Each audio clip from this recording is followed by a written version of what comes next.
This video is brought to you by Robinhood, the investment brokers that let you buy stocks, ETFs, and cryptocurrencies all commission free. There's still time to take advantage of this historic 2020 stock market crash, and if you sign up using the link in the description below, you'll instantly receive one free stock without even depositing a single penny. No, this still isn't my real portfolio, but I have added to it a bit, like the stock on your screen. That's Cody. They make like makeup, Revlon, stuff like that. What's up, YouTube? Capital G here, giving you guys a quick follow-up discussion to the Don 1000 cards that I talked about and reviewed on this channel yesterday. So if you guys did not see that video, or maybe you've just been living under a rock, because from what I can tell, this seems to be what a lot of people in the Yu-Gi-Oh community are currently talking about. Don 1000's cards are going to be released in our upcoming Battles of Legends. And obviously, if you saw my video, you could tell by my tone that I was clearly taken aback by how absolutely absurd those cards are. So in this video, I want to talk about what it is, some of the applications, where I think we could see this played, what it's going to do, some banlist implications,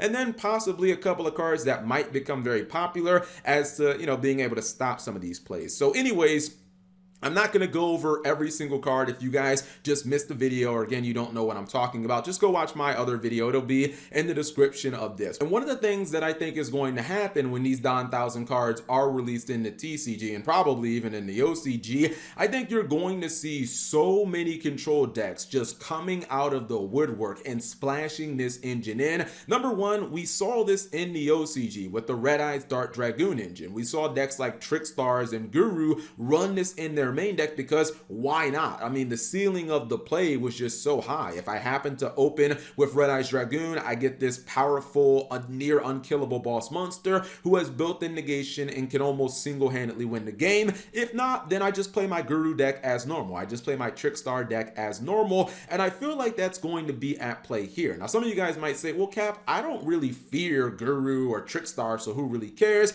But do you fear a deck like El Dorado? Because I'd argue that El Dorado is definitively the best control deck in the game. I think that it's a tier 1 deck, and if you're playing against El Dorado, especially with a combo deck, do you really want to have to deal with all of their, searching and their spells and traps that get other spells and traps and all that crap, and the fact that they can potentially open with one card?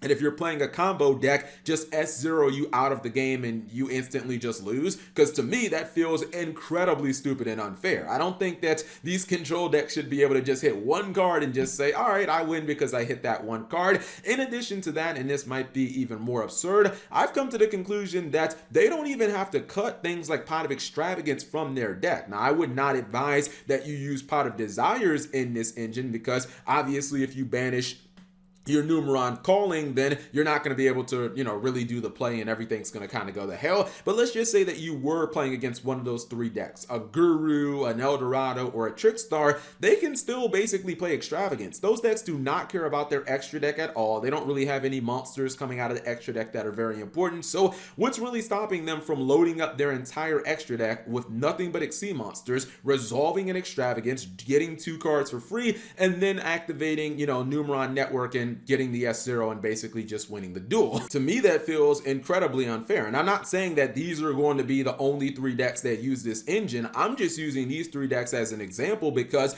these are 3 decks that can easily use the engine, and they can still incorporate something like Extravagance. Because I guess the counter argument to running this engine would be, well, Cap, it eats up a lot of space in your extra deck, as you have to commit maybe like 4, 5 spots to a bunch of Xyz monsters. But it's like, dude, if I can still play Extravagance and pull this combo off, and there's basically no tangible downside, what exactly am I risking here? I go first, I open with this card, I automatically win. And again, if I don't open with it, all right, well then I just, I'm basically just playing El Dorado. I'm still playing a tier 1 meta deck that can easily beat other decks just by playing you straight up. And I don't have to sacrifice any consistency and any power in my deck. I mean, I'm going to be honest, even if I was like a true Draco player, this is something that I would consider. I know that running a bunch of cards in your extra deck means that you do end up losing on the Monarchs or Erupt. But again, if you're a true Draco player and you're looking at these combo decks and how are you keeping up with them,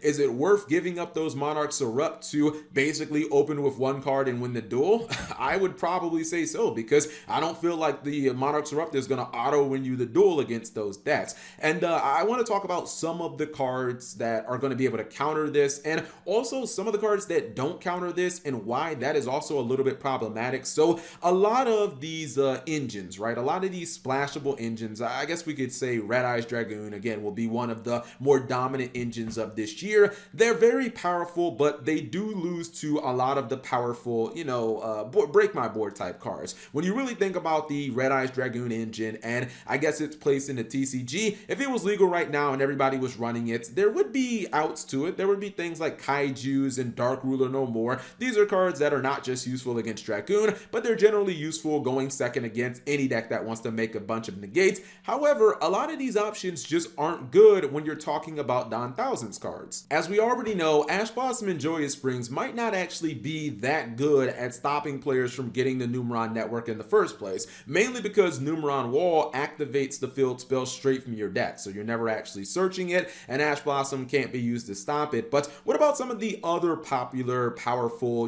go second, break your opponent's board cards, things like Dark Ruler No More or Nibiru, maybe even like Kaijus? Well, number one, none of these cards actually stop the S0 Yatopic Future play. If you're going for Nibiru, well, I can technically summon S0 with all of its materials and all of its monsters as my fourth summon. Thus, you cannot Nibiru me, and I can obviously use my effect and stop your turn. If you have something like Dark Ruler No More or a Kaiju, sure, you can Kaiju me, but I'm going to activate my effect more than likely in your draw or standby phase. And what exactly are you going to do? You're going to Kaiju me and then not be able to use any more card effects, and I don't really think that solves the issue of you not being able to play during your turn. Same thing goes for Dark Ruler No More. If I activate, the Yatopic Zexal in your draw standby phase, you can't activate card effects. You can't even activate the Dark Ruler No More. So basically, S0 is a difficult play to stop. And I also want to point out that Nibiru doesn't really stop the Appaloosa or the Megaclops plays either, even though Appaloosa is probably going to hit the field as the fifth summon, as you're going to summon her using the 4 Xyz monster.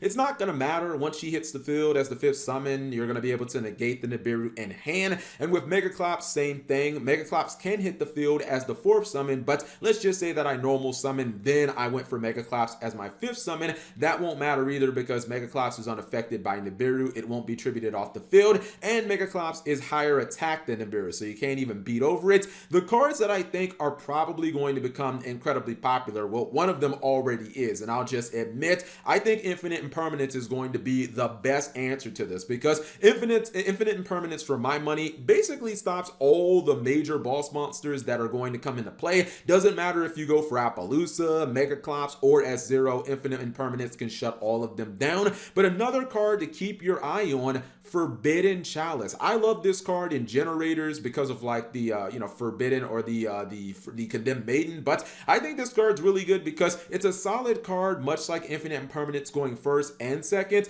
and it's a card that you can use against all of these monsters to simply turn them off. As soon as your opponent tries to activate the S0, you chain your copy of Forbidden Chalice, its attack goes to 0, then I guess technically 400, its effect doesn't resolve, and then you can just kind of play as normal. Now, am I saying that these are the only ways to stop these boards? No, but I just like those cards in particular because they answer all the big boss monsters that this card can summon out. I also think that it's a little underrated when you're going second. Let's just say that you're playing against an opponent who makes a big Pendulum board or maybe a big Animancipator board with a bunch of negation. If you're going second, this engine is still unbelievably strong. Let's just say that I'll do a best case scenario, right? They've got like 4 monsters that all have negations. We're going to activate Dark Ruler No More, but here's the thing. Instead of just negating your opponent's monsters and still actually having to individually take them down, you can just activate Numeron Network, activate Numeron Calling from your deck, get your 4, Xyz monsters on field, and then go for the rank 2, which is, the mini Topologic Zeroboros, that is going to banish every single monster on the board. So basically with just 2 cards, you've cleared out every single one of your opponent's monsters,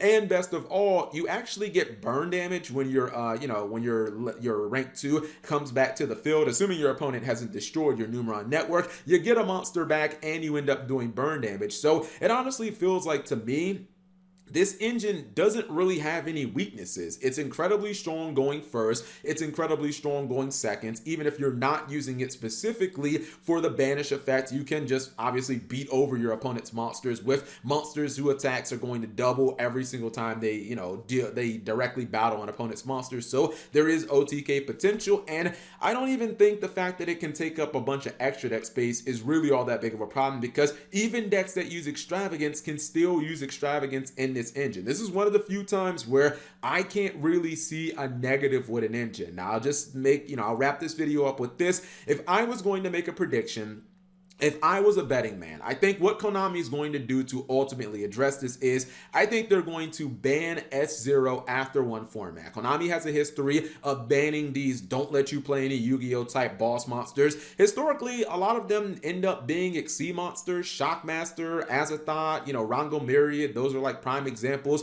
of cards that all kind of have the same effect on the game, all just randomly Xyz monsters. And this is my spicy kind of out of left field.